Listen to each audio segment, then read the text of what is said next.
Today, I want to talk about healing. Not because I have all the answers, but because I'm still learning and I want to share it with you all.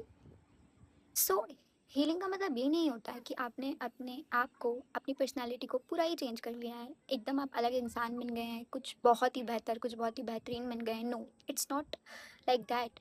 It's like कि आपने किसी भी पिछले incident को या किसी भी पिछले एक्शन पे जो भी रिएक्शन दिया है, आपने उस ही सेम एक्शन पे अभी क्या रिएक्ट किया है, कैसे रिएक्शन दिया है। It is all about that.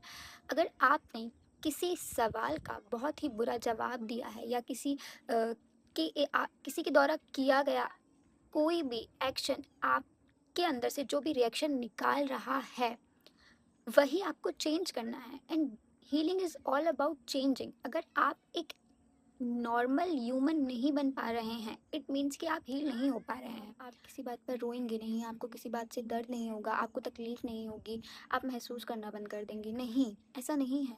अगर आप किसी चीज़ से या किसी बात से, किसी हादसे से हील कर चुके हैं, तो उसका मतलब सिर्फ इतना ही है कि अब आप उस पर कैसे रिएक्ट करते हैं, आप क्या प्रतिक्रिया देते हैं, उसे आप कंट्रोल कर लेंगे। बस इससे ज़्यादा और कुछ नहीं।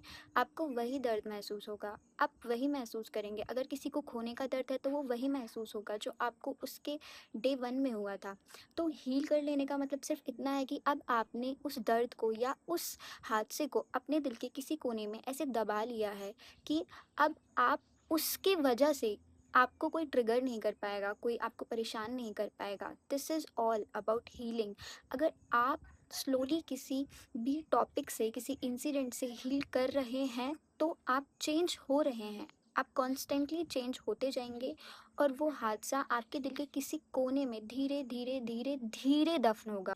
अगर मैं अपनी बात करूँ तो बहुत सारे ऐसे हादसे हैं जिनसे मैं आज भी बाहर नहीं निकल पाई हूँ, या शायद मैंने आज भी अपने आप को उनसे आज़ाद नहीं किया है, क्योंकि मुझे ऐसा लगता है कि अगर मैं उन चीज़ों को भूल जाऊँगी, तब भी मैं वो इंसान नहीं बन पाऊँगी जो मैं बनना चाहती हूँ या जो मुझे बनना चाहिए। क्योंकि कुछ पिछली यादें, कुछ पिछले ऐसे हादसे आपको याद रखने बहुत ज़रूरी हैं, जो आपको आपकी आने वाली लाइफ में बहुत कुछ सिखा देते हैं, बहुत कुछ समझा देते हैं। कभी कभी ऐसा होता है कि हम सोचते हैं कि कोई ऐसा मैजिक, ऐसा कोई इंसिडेंट हो जाएगा, कोई आ जाएगा ज़िंदगी में जो मेरी इस प्रोसेस को, इस जर्नी को ईज़ी कर देगा। नो, ऐसा कभी नहीं होता है।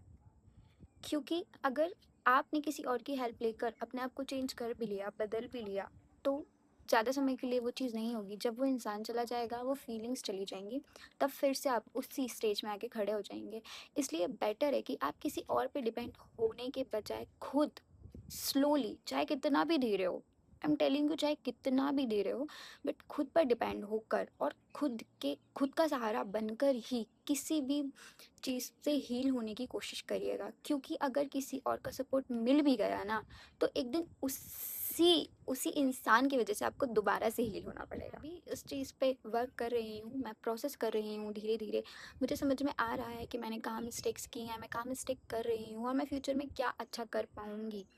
ऑल आई वॉन्ट टू से कि आप करें कोशिश हील होने की, किसी की हेल्प लेकर नहीं, खुद से, खुद की help. The moral of the story is कि हीलिंग एक चेंज है जो बहुत धीरे आपकी लाइफ में आएगा, शायद काफ़ी धीरे आएगा, लेकिन आएगा ज़रूर।